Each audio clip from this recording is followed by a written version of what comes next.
They say revenge is a dish best served cold, but Sophie Bennet served hers on a platter made of pure gold at 40,000 feet. Everyone in New York knew Grant Sterling had won. He had the high-priced lawyers, the corrupt judges, and the media in his pocket. He left his wife Sophie with absolutely nothing but the clothes on her back and a broken reputation. He expected her to disappear. He expected her to crawl. What he didn't expect was for her to land on the courthouse lawn in a Bombardier Global 7500, flanked by the most dangerous billionaire on Wall Street. This isn't just a divorce story. This is the story of how the discarded wife became the one holding the gavel. The rain in Manhattan didn't wash things clean. It just made the grime slicker. Sophie checked her reflection in the darkened window of the restaurant Le Bernardin. She looked acceptable. Her dress was 3 years old, a soft navy silk that Grant used to say made her eyes look like dying stars. At the time, she thought it was a compliment. Now she realized it was just his way of telling her she was fading. Tonight was their 5th anniversary. She walked inside the warmth of the dining room, hitting her cold skin. The maitre d', a man named Henri, who usually greeted her with a warm smile, looked down at his reservation book, avoiding her gaze. "Mrs. Sterling," he mumbled. "Sterling is already seated at the private table in the back." "Thank you, Henri." Sophie walked through the sea of clinking crystal and hushed conversations. She saw him before he saw her. Grant Sterling. 34, handsome in a way that felt predatory, wearing a bespoke Tom Ford suit that cost more than her father made in a year. He wasn't looking at the menu. He was checking his watch, a platinum Rolex Daytona. He didn't stand when she arrived. "You're late," Grant said, his voice smooth, lacking any real jagged edge but cutting all the same. "It's pouring, Grant." "I couldn't get a cab," Sophie said, sliding into the booth. She reached across the table to touch his hand, but he pulled it away to pick up his water glass. "We need to talk, Sophie, and I don't have much time. I have a flight to Zurich at 10. Sophie froze. "Zurich tonight? But it's our anniversary."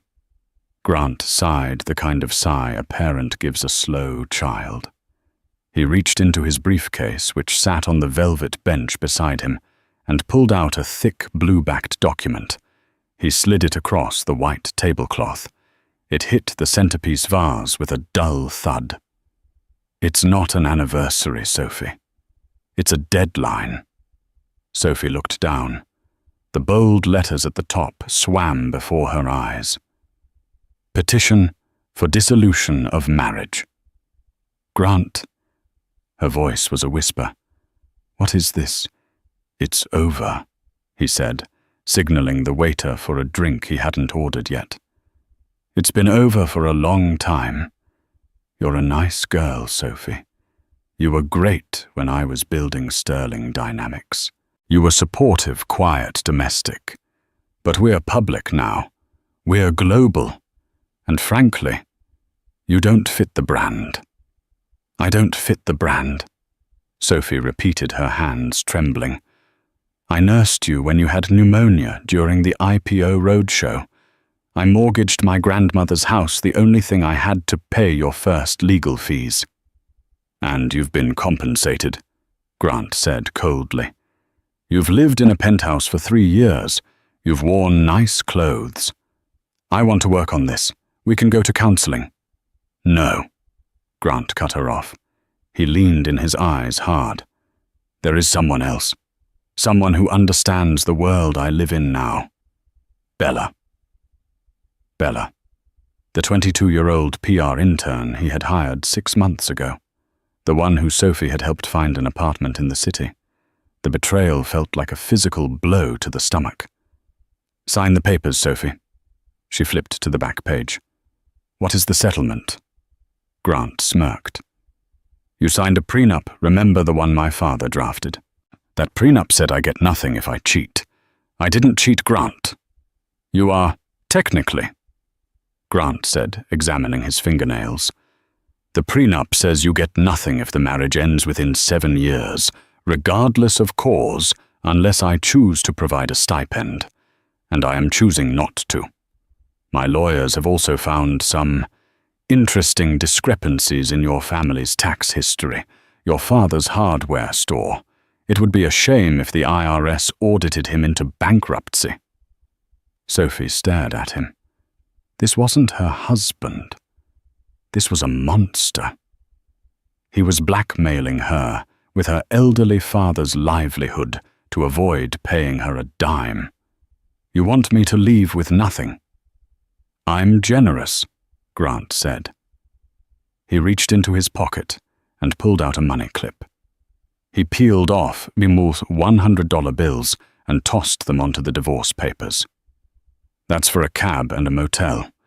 The driver is outside to take you to the penthouse to pack 2 suitcases. You have 1 hour before the locks are changed. Security will be watching. Sophie looked at the money. Then she looked at the man she had loved for half a decade. She didn't scream. She didn't throw the wine in his face. A strange icy calm settled over her. She realized in that moment that arguing with a narcissist was like drinking poison and expecting the other person to die. She picked up the pen. You're making a mistake, Grant, she said softly. The only mistake I made was marrying a nobody, he sneered. Sophie signed her name, Sophie Bennett. She dropped the sterling right then and there. She stood up, leaving the $500 on the table. Keep the money, she said, her voice steady. You're going to need every penny when I'm done with you. Grant laughed. It was a loud, barking laugh that made heads turn. Done with me, Sophie. You're a community college dropout with no resume. You don't exist without me. Sophie turned and walked out of Le Bernardin into the rain. She didn't take the company car. She walked 40 blocks to the penthouse, packed her grandmother's locket, her journals, and 2 sets of clothes, and walked out of the life of Grant Sterling forever. Or so he thought. 6 months later, the clatter of cheap ceramic plates was the soundtrack of Sophie's life now.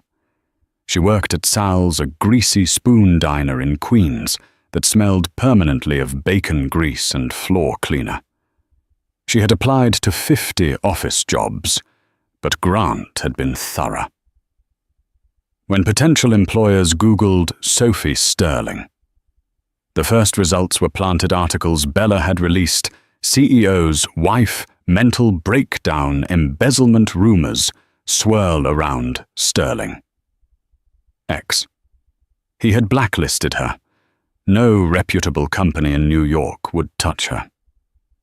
So she was Sophie Bennett again, waiting tables for minimum wage, plus tips, living in a basement studio apartment with a leaky radiator. Hey, table 4 needs a refill, Sal barked from the grill. Sophie wiped the sweat from her forehead. On it, Sal. Table 4 was occupied by a regular. The staff called her the Witch of the West, but her name was Mrs. Higgins. She was an elderly woman, perhaps in her late 80s, who wore tattered tweed coats and hats that looked like they had been chewed by moths. She came in every Tuesday and Thursday, ordered hot tea and dry toast, and complained about everything. This tea is lukewarm, Mrs. Higgins snapped as Sophie approached. Is it too much to ask for boiling water? Or is competence not included in the price? I'm sorry, Mrs. Higgins. Sophie said, her voice gentle. She didn't get angry. After Grant, a grumpy old lady was nothing. I'll brew a fresh pot just for you. Give me 3 minutes. Mrs. Higgins squinted at her, her eyes sharp and surprisingly clear behind thick glasses. "You're too polite for this dump, girl. What are you running from to? Just life, ma'am." Sophie smiled sadly. She returned with the fresh tea. As she set it down, Mrs. Higgins' hand spasmed. The cup tipped scalding hot liquid, splashing over the old woman's hand and onto the table. Mrs. Higgins gasped, not in anger, but in pain. Then her face went slack. Her left ankle drooped. She slumped forward, her forehead hitting the table with a sickening crack. "She's having a stroke," a truck driver at the counter yelled. The diner erupted in panic. Sal froze behind the grill, but Sophie moved. She had nursed her own grandmother through the end of her life. She knew the signs. She vaulted over the low counter, landing beside the booth. "Call 911. Sophie commanded, her voice cutting through the noise. She gently lowered Mrs. Higgins to the floor, positioning her head to keep her airway open. She loosened the tight scarf around the old woman's neck. "Stay with me, Mrs. Higgins," Sophie whispered, holding the woman's good hand. "I'm right here. You're not alone." The ambulance arrived in 6 minutes, but it felt like hours. Sophie rode with her to the hospital. No one else volunteered. At the ER, the nurses tried to push Sophie away. "Family only," the nurse said. "She has no one." Sophie lied. "I'm her neighbor. Please just let me make sure she's stable." Sophie sat in the plastic chair in the waiting room for 4 hours, still wearing her grease-stained uniform. Finally, a doctor came out. "Are you the one who came in with Mrs. Higgins?" "Yes. Is she okay?" "She's stable. You saved her life by recognizing the stroke so quickly." "But," the doctor looked at his clipboard, confused. "We found a medical alert bracelet in her bag. Her name isn't Mrs. Higgins." "It isn't." "No. Her name is Beatrice Huntington." Sophie frowned. The name sounded familiar, like a history lesson from high school. Huntington. Like the hospital wing they were currently standing in.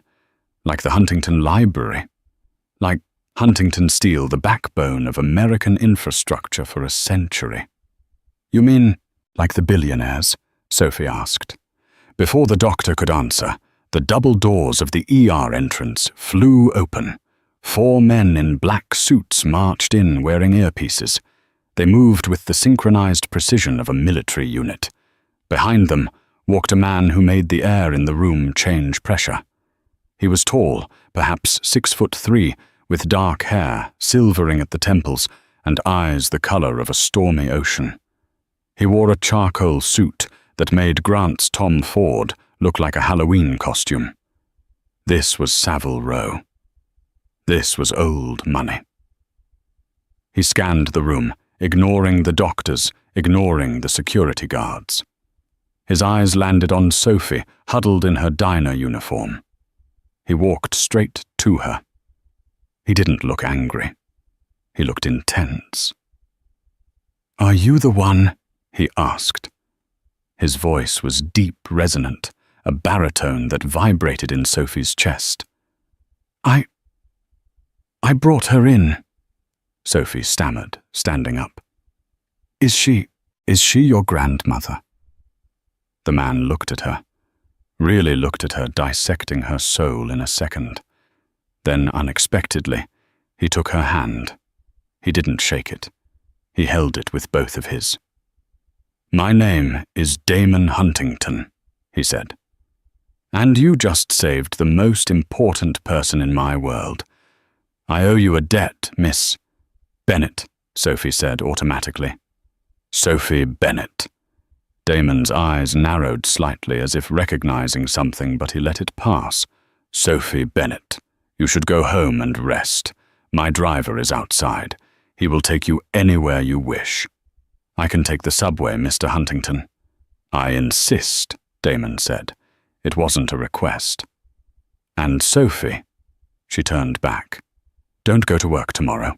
You have a meeting with me at 9:00 a.m. Huntington Tower, top floor. I'm just a waitress, Mr. Huntington. I don't think I can help you with anything." Damon Huntington cracked a rare, faint smile. It transformed his face from terrifying to devastatingly handsome. "You have no idea what you're capable of, Sophie. And I have a feeling that you and we share a common enemy." Sophie didn't know it then, but Grant Sterling had just made a bid for a construction contract with Huntington Industries. Grant was trying to play in the big leagues, but he had no idea that the waitress he discarded was about to become the umpire. The elevator to the top of Huntington Tower didn't just move, it ascended smooth and silent like a pressure chamber. Sophie clutched her purse, a frayed thing she'd bought at Target, and tried to smooth the wrinkles in her skirt.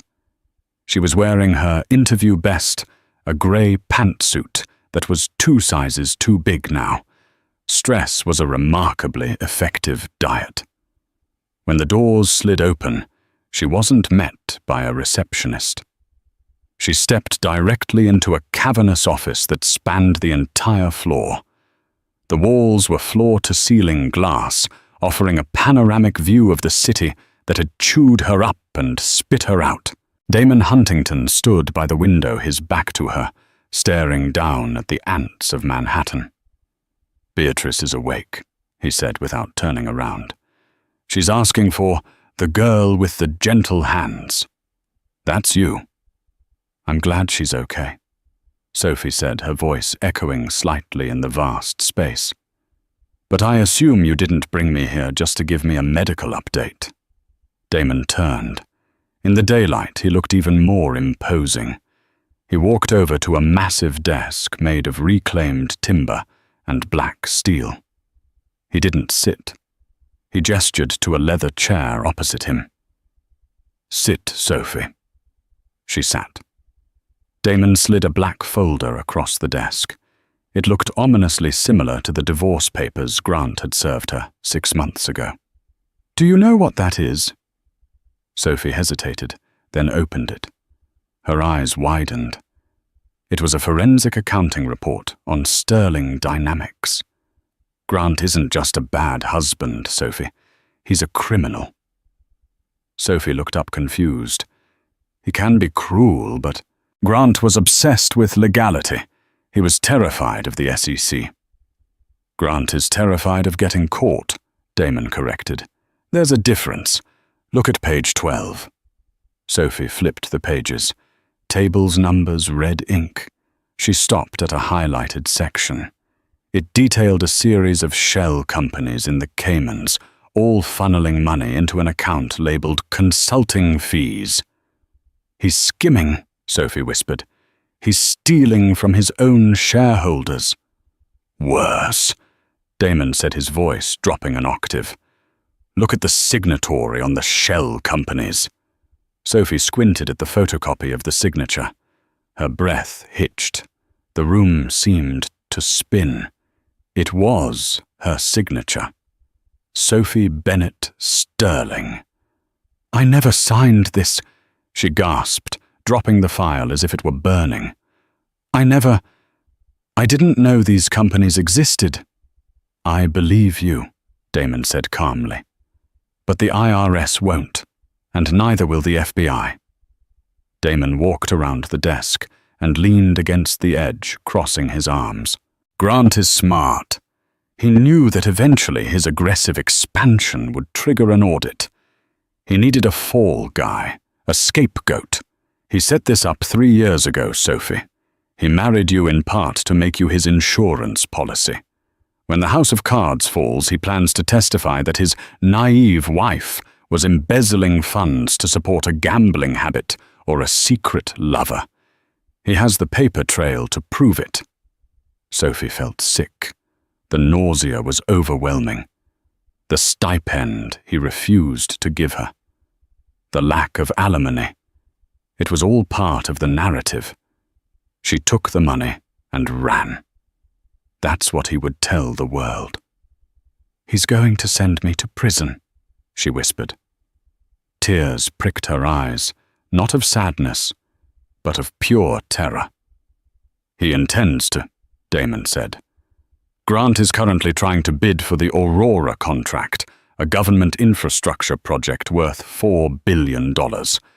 My company, Huntington Industries, is the primary adjudicator. If he wins this contract, he becomes untouchable. He'll have the political clout to bury you before the investigation even starts." Sophie looked at Damon. "Why are you telling me this? Why not just turn him in?" "Because he's covered his tracks too well. Copies of signatures aren't enough. We need the originals. We need the digital keys. And quite frankly—" Damon paused, his eyes flashing with a cold, predatory light. "I don't just want to stop him. I want to destroy him. Men like Grant Sterling think the world is a buffet for their appetites. They hurt people like you. They hurt people like my grandmother." "Your grandmother?" "Grant's company supplied the steel for a hospital wing 3 years ago. Substandard materials. It didn't collapse, but it had mold issues. My grandfather died in that wing from a respiratory infection he caught inside the hospital." Damon's jaw tightened. "I can't prove Grant knew about the bad steel, but I know he cut the costs." Damon stood up and extended a hand. "I have the resources, Sophie. I have the lawyers, the forensic team, and the power, but I don't have the inside knowledge. You lived with him for 5 years. You know his passwords. You know where he hides his safe. You know his tell when he's lying." "I was just a housewife," Sophie said, her voice trembling. "I served tea. I arranged flowers." "No," Damon said firmly. "You were the one observing while he thought you were invisible. You were the one listening while he thought you were deaf. You are the only person on Earth Grant Sterling underestimates." He pulled a check out of his pocket. It was blank. "I'm offering you a job, title special consultant, salary. Whatever you write on this line, your duty, help me dismantle Sterling Dynamics piece by piece and clear your name in the process." Sophie looked at the blank check. Then she looked at the file with her forged signature. She thought about Mrs. Higgins Beatrice lying on the diner floor. She thought about Grant tossing $500 at her like she was a prostitute. She stood up. She didn't take the check. "I don't want the money," Sophie said, her voice finding a steel core she didn't know existed. "I want a lawyer, the best one you have, and I want half." Damon raised an eyebrow. "Half of what?" "Half of what we take from him," Sophie said. "When we win, I want my share of Sterling Dynamics. I don't want to just survive, Damon. I want to own the brand that said I didn't fit." Damon Huntington smiled. It was a terrifying, beautiful smile. "Deal." The next 3 months were not a montage of shopping sprees and spa days. They were a grueling, hellish boot camp designed to deconstruct Sophie Bennett and rebuild her as a corporate Valkyrie. Damon moved her into a secure safe house, a brownstone on the Upper East Side that served as their war room. Her day started at 5:00 a.m. From 5:00 to 8:00, she worked with Arthur Pendleton, a 70-year-old retired federal prosecutor who smoked cigars despite his emphysema. He grilled her on corporate law. "Objection!" Arthur would scream, slamming his cane on the table. "Your rambling Sophie Grant's lawyers will eat you alive if you answer a yes or no question with a paragraph." Again. Sophie learned to speak in bullets. She learned the tax code better than she knew her own grandmother's cookie recipes. She learned to read balance sheets, spot shell companies, and understand the intricacies of offshore trusts.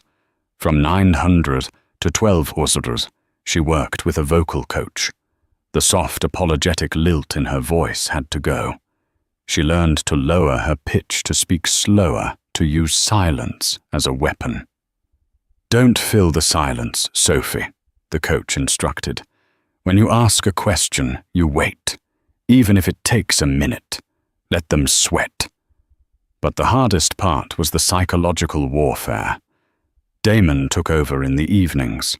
They would sit in the library of the brownstone, reviewing hours of footage of Grant giving speeches/interviews. "Watch his left hand," Damon pointed at the screen. "See that he taps his ring finger against the podium." "He's nervous?" Sophie asked. "No, he's lying," Damon said. "He does it every time he inflates a number. He did it when he claimed the Q3 earnings were up 20%. He did it when he told the press he was happily married 3 weeks before he served you papers." Sophie watched the screen. There it was. Tap, tap, tap. A subtle tick she had never noticed in 5 years of marriage, because she had been too busy loving him to study him. "You need to know him better than he knows himself," Damon said, pouring 2 glasses of scotch. He handed her one. "Because we aren't just going to beat him in court, Sophie. We are going to bait him into destroying himself." "How?" "The Aurora contract," Damon said. "The final bids are due in 2 weeks. Grant is desperate. He's leveraged everything he owns to qualify for the bid bonds. If he loses this contract, the banks call in his loans. He goes bankrupt." "And how do we make him lose?" "We don't," Damon said. "We make him cheat to win, and then we expose him." The final phase of her transformation was physical, not for vanity, but for armor. Damon hired a stylist who had dressed first ladies and movie stars. They cut Sophie's hair. Gone were the long, soft waves she used to hide behind. It was cut into a sharp, asymmetrical bob that framed her jawline. The color was deepened to a rich, dark espresso. The clothes were no longer soft navies. They were structural, white, tailored suits, blood-red stilettos, trench coats that looked like they could deflect bullets. When Sophie looked in the mirror after the final fitting, she didn't recognize the woman staring back. The woman in the mirror looked dangerous. She looked expensive. She looked like she belonged in the back of a Rolls-Royce, not serving coffee at Sal's. "You're ready?" Damon said, standing behind her in the reflection. He placed a hand on her shoulder. His touch was warm, grounding. Over the last 3 months, a silent, intense bond had formed between them. It wasn't romance, not yet. It was the camaraderie of soldiers in a trench. "There's one last test," Damon said. "What is it?" "Tonight, the Metropolitan Opera Gala. Grant will be there, with Bella." Sophie's stomach dropped. She hadn't seen Grant since Le Bernardin. "You want me to go?" "I want you to walk in there on my arm," Damon said. "I want you to look him in the eye. I need to know that you won't crumble. If you flinch, Sophie, we call it off. I won't send you into the fire if you can't handle the heat." Sophie took a deep breath. She touched the new diamond necklace around her neck, a loan from the Huntington vault. "I won't flinch." The gala. The Lincoln Center was a swarm of paparazzi. Flashes popped like lightning. When Damon's limousine pulled up, the crowd hushed. Damon Huntington was notoriously reclusive. The door opened. Damon stepped out, buttoning his tuxedo jacket. He turned and offered his hand. Sophie stepped out. The cameras went wild. She was wearing a backless emerald green gown that clung to her like liquid metal. Her head was high, her expression cool and unreadable. "Who is she?" The whispers rippled through the crowd. "Is that a model, a royalty?" They walked up the red carpet. Sophie felt her heart hammering against her ribs like a trapped bird, but her face was a mask of boredom. Inside the lobby was packed with New York's elite. And then she saw him. Grant was holding a champagne flute, laughing at something a senator said. Bella was clinging to his arm, wearing a pink dress that looked too young, too frilly, too desperate. Grant turned. His eyes swept over the room and landed on Damon. He sneered, ready to make a snide comment. Then his gaze shifted to the woman on Damon's arm. His glass stopped halfway to his mouth. He blinked. He squinted. Sophie didn't look away. She locked eyes with him. She saw the confusion, then the shock, and finally the fear. Damon guided her straight toward them. "Grant," Damon said, his voice smooth. "I don't believe you've met my new associate partner." Grant looked at Sophie. He opened his mouth, but no sound came out. He looked at Bella, then back at the stunning, terrifying woman in front of him. "Sophie," he choked out. "Hello, Grant," Sophie said. Her voice was unrecognizable, low, calm, polished. "Lovely tie. It almost distracts from the sweat on your upper lip." Bella bristled. "Excuse me. Who do you think you are?" Sophie didn't even look at the girl. She kept her eyes on Grant. "I'm the woman who knows where the bodies are buried, Grant. Enjoy your evening. I hear the second act is a tragedy." She turned and walked away. Damon's hand on the small of her back. She could feel Grant's eyes burning a hole in her spine. She didn't stumble. She didn't look back. As they reached the private box, Damon leaned in. "You didn't flinch." "No," Sophie said, taking a sip of champagne. Her hands were perfectly steady. "I didn't. When do we file the lawsuit?" "Tomorrow morning," Damon said. "But not in New York. We're filing in federal court, and we're going to make sure he receives the summons in the most public way possible." The war had begun. The destruction of Grant Sterling began on a Tuesday morning under the bright, unforgiving lights of national television. Grant was standing at a podium in Central Park, shoveling dirt for the groundbreaking of a new Sterling Eco Tower. He was flanked by the mayor and Bella, who was shivering in a dress that was far too thin for the October chill. Grant looked triumphant. The cameras were rolling, broadcasting live to Bloomberg and CNBC. "This tower," Grant announced, flashing his teeth at the press corps, "represents the future. A future of transparency, integrity, and unshakable strength." "Mr. Sterling," a voice shouted from the front row. Grant smiled, expecting a softball question from a planted reporter. "Yes?" A short, balding man in a windbreaker stepped over the velvet rope. He wasn't holding a microphone. He was holding a thick manila envelope. "Grant Sterling?" the man asked. "I am," Grant said, his smile faltering slightly. "Security, please remove this. You are hereby served," the man shouted, slapping the envelope onto the podium. It slid right over Grant's prepared speech. "Federal RICO lawsuit, racketeering, fraud, and embezzlement, courtesy of Sophie Bennett." The cameras zoomed in. The shutters of the photographers went off like a machine gun barrage. Grant froze. For a split second, the mask slipped, revealing a snarl of pure, animalistic rage. He swatted the envelope away, but the damage was done. The image of the served envelope covering his speech was already trending on Twitter.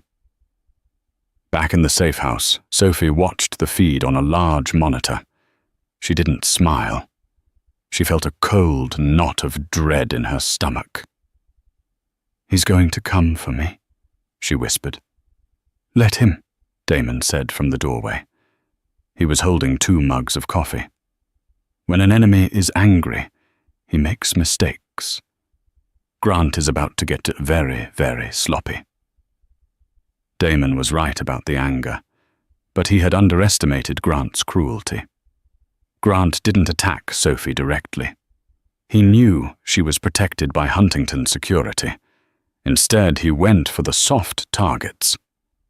2 days after the lawsuit was served, Sophie received a call from her father. "Sophie!" His voice sounded old, defeated. "Dad? What's wrong?" "The store," he choked out.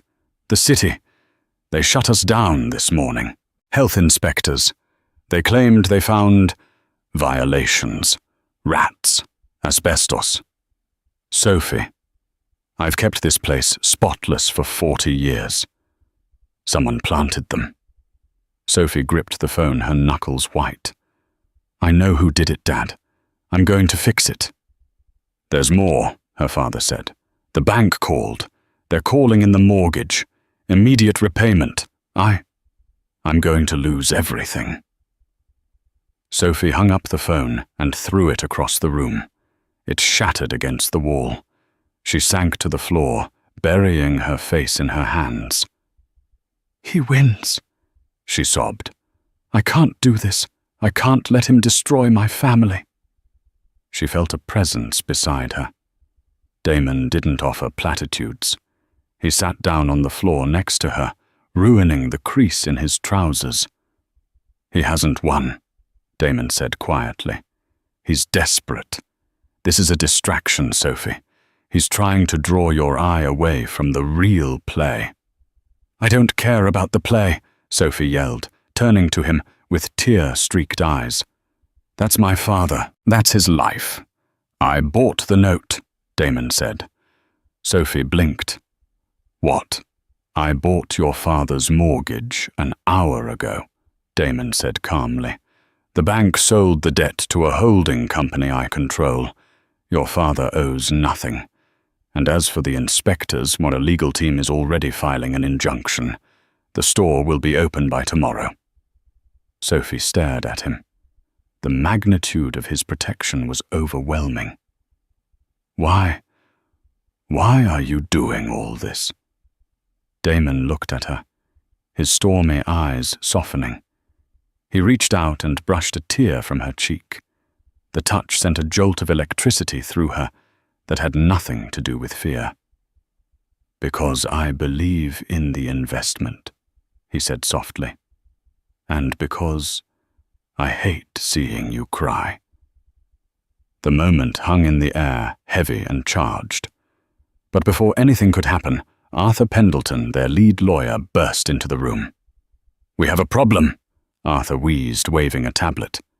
"A big one." They scrambled to the table. "Grant's lawyers just filed a motion to dismiss based on lack of evidence," Arthur explained. "They claim the signatures you provided are forgeries.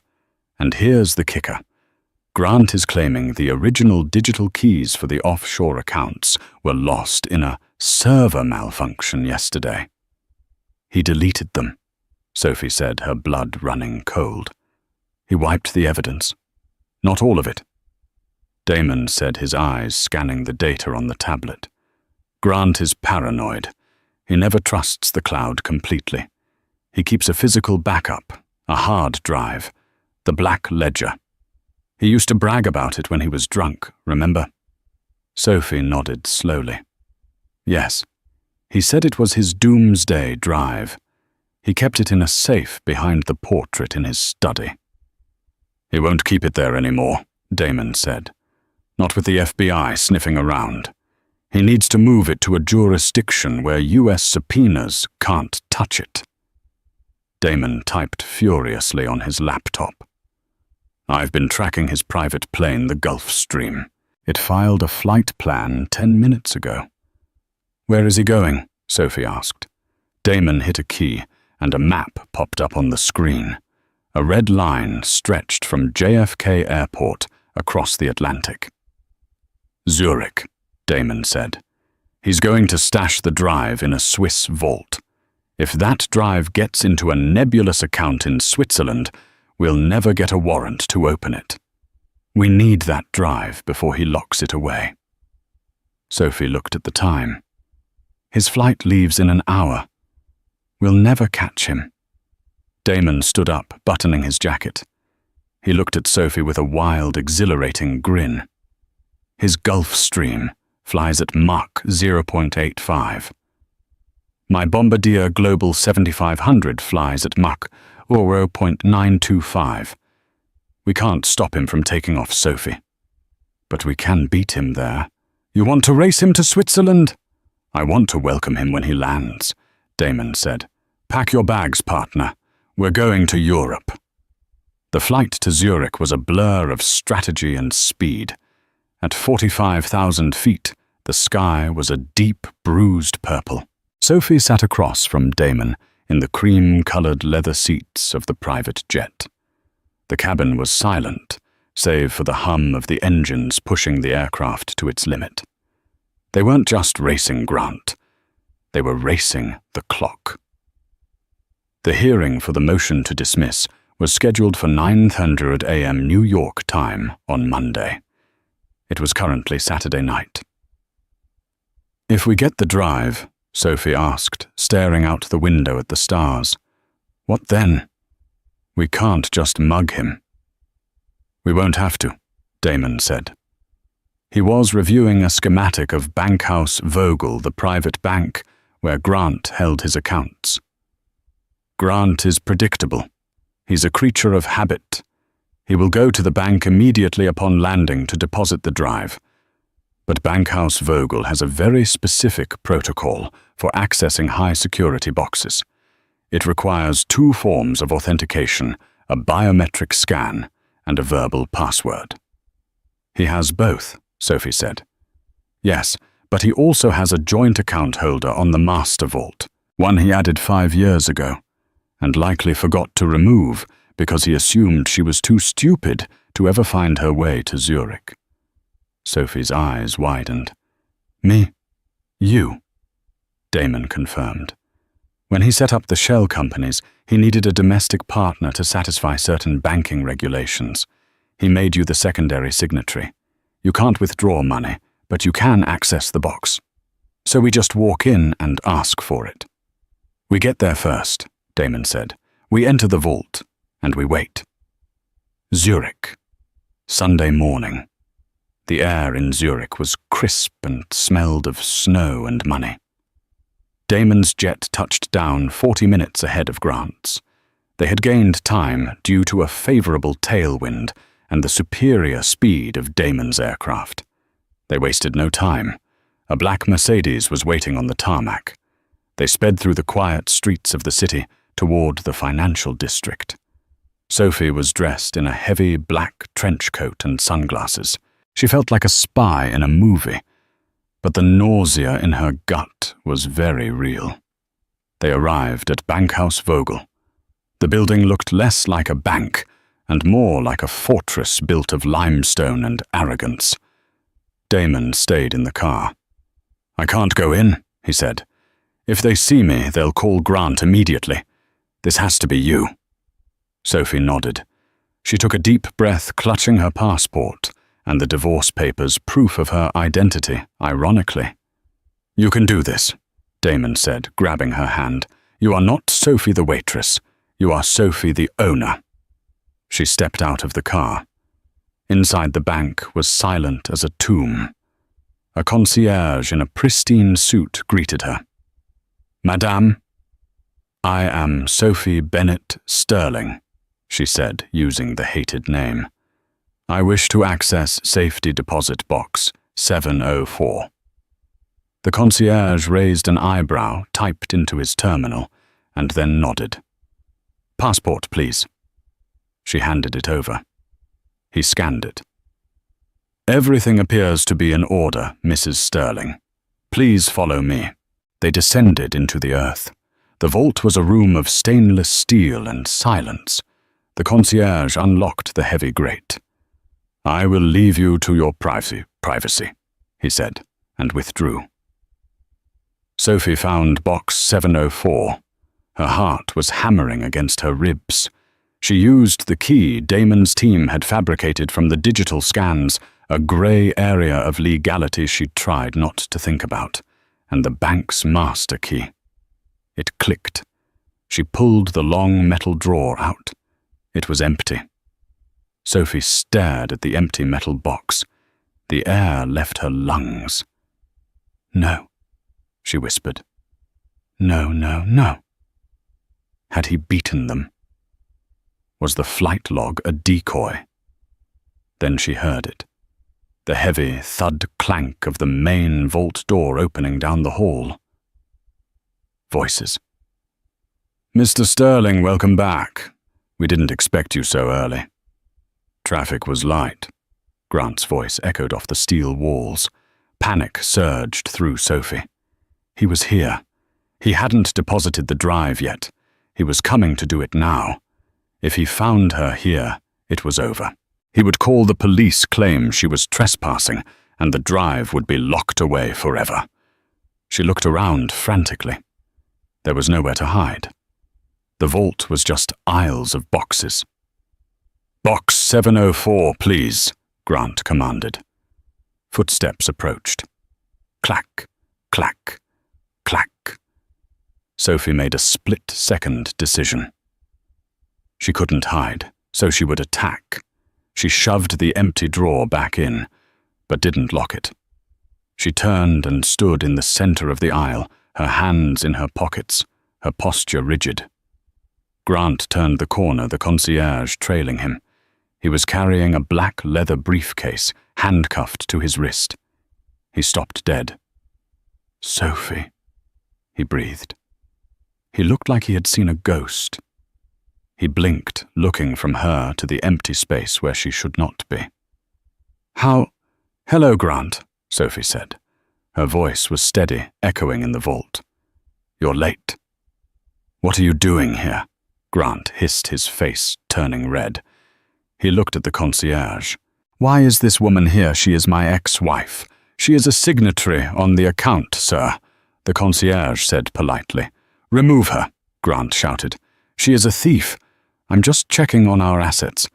"Grant," Sophie said, stepping closer. "Or should I say my liabilities?" Grant laughed, a nervous, jagged sound.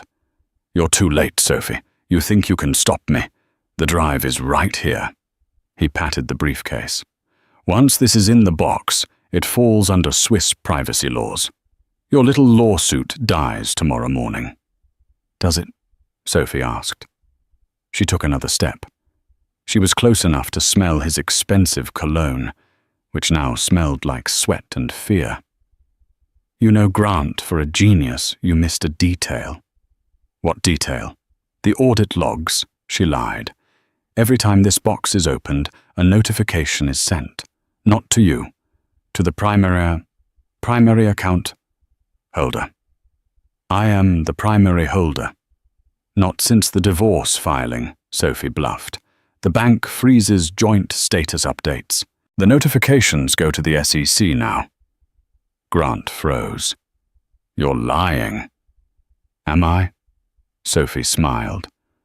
"Put the drive in the box, Grant." "Go ahead. As soon as you do, the timestamp is logged.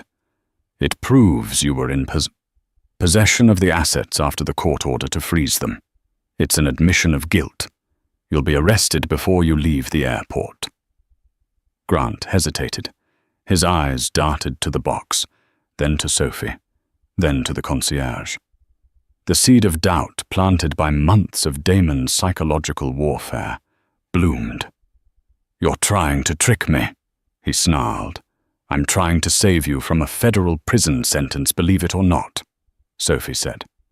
"Walk away, Grant. Take the drive and leave. If you put it in there, you seal your fate." It was a gamble. A massive, reckless gamble. If he put it in, she lost. If he walked out with it, she still didn't have the drive. Grant looked at the box. He looked at the briefcase. The paranoia ate at him. If the SEC was watching the box, depositing the drive was suicide. "Fine," Grant spat. "I'll find another way." He turned on his heel. "I'm closing this account, effective immediately." He stormed out of the vault, the briefcase still handcuffed to his wrist. Sophie let out a breath she felt she had been holding for 10 minutes. Her knees almost buckled. She had stopped him from hiding it, but he still had the evidence. She ran out of the bank. The black Mercedes was waiting. She jumped in. "He has it," she told Damon. "He didn't put it in. He's running with it. He's going back to his plane." "Good," Damon said, his eyes hard. "Because we can't touch him in a Swiss bank, but we can touch him in the air." "What do you mean?" "I mean," Damon said, signaling the driver to floor it, "that international airspace is a tricky thing, and Grant is about to have a very bad flight." "We have to get back to New York," Sophie said. "The hearing is in 12 hours. If we aren't there with that drive, the judge dismisses the case." "We'll be there," Damon said. "And so will Grant." The twist at the airport. They arrived at the private airfield. Grant's Gulfstream was taxiing. "He's leaving," Sophie cried. "Let him go," Damon said calmly. He wasn't moving toward his own jet. He was watching Grant's plane. "Damon, we're losing him." "Sophie, look at the tail of his plane." Sophie looked. A black SUV with flashing blue lights had pulled onto the runway, blocking the Gulfstream's path. Men in uniforms with Polizei on their backs were stepping out. "You called the Swiss police?" "No," Damon said. "I called customs.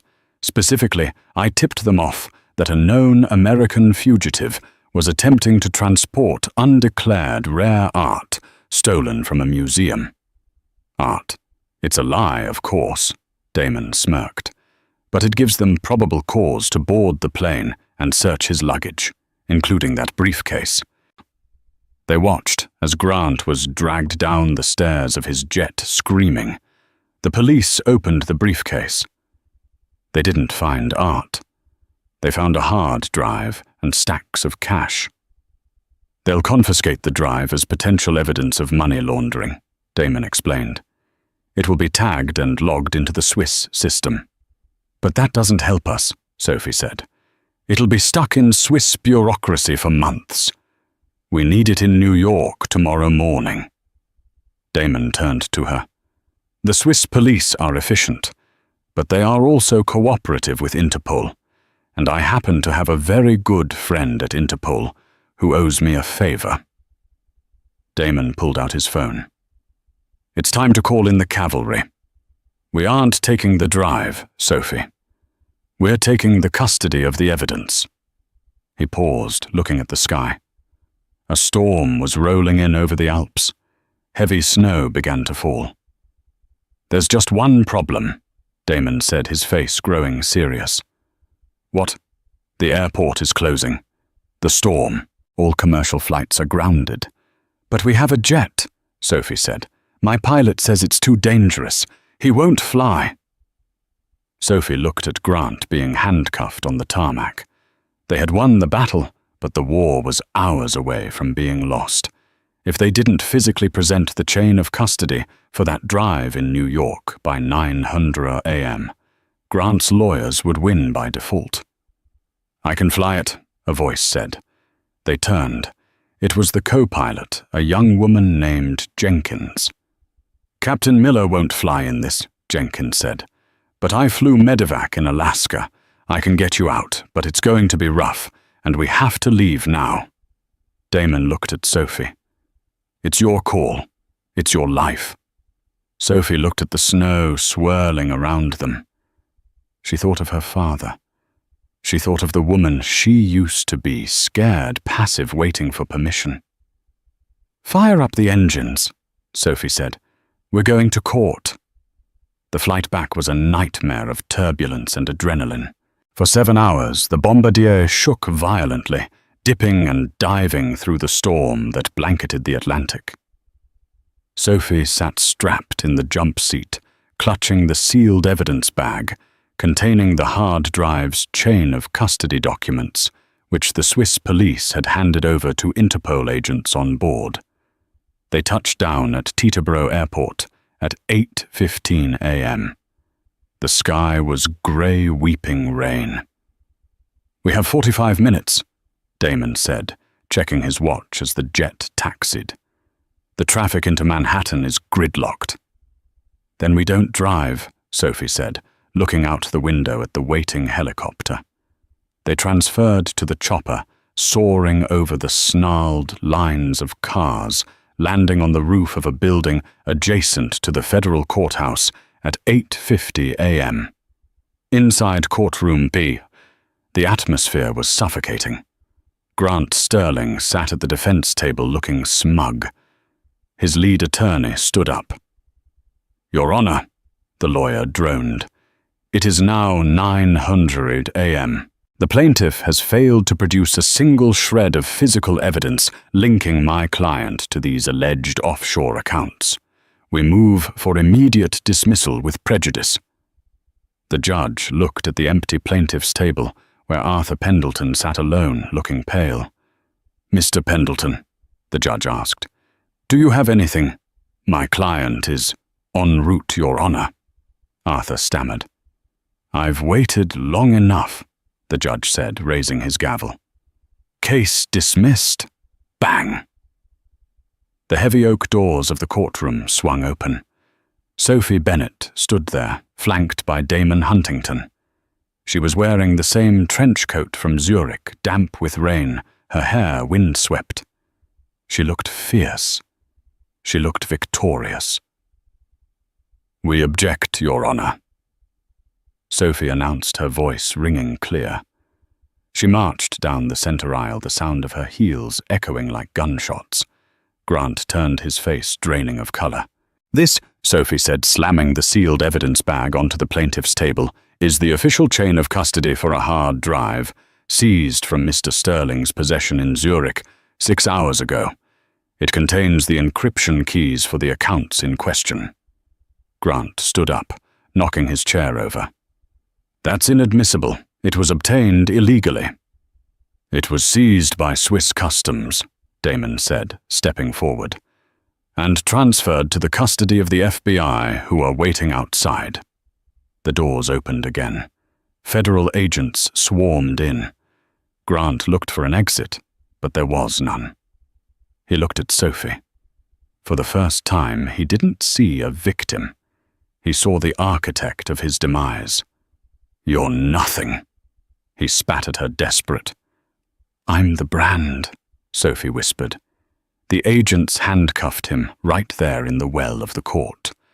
As they led him away, he screamed, but Sophie didn't watch. She turned to Damon. "We did it," she breathed. "No." Damon smiled, taking her hand. "You did it. I just provided the jet." 6 months later, Sterling Dynamics was no more. It was rebranded as Bennett Huntington, a firm dedicated to ethical infrastructure. Sophie didn't just take half. She took the helm. She stood in her new office, Grant's old office, now redecorated in warm tones, looking out at the city she had conquered. She wasn't just a survivor of divorce. She was a titan of industry. And as she looked at the reflection in the glass, she saw Damon standing behind her, not as a savior, but as a partner. She had lost a husband who saw her as a possession, but she had found a life where she was the prize. And that is how Sophie Bennett went from waiting tables to running an empire. It proves that the most dangerous thing you can do is underestimate a woman with nothing left to lose. If you loved this story of revenge and justice, make sure to smash that like button. It really helps the channel. Subscribe and hit the bell so you don't miss our next story about a CEO who fired his janitor only to realize the janitor owned the building. What would you have done in Sophie's shoes? Would you have taken the money or gone for the revenge? Let me know in the comments below. Thanks for watching, and see you in the next video.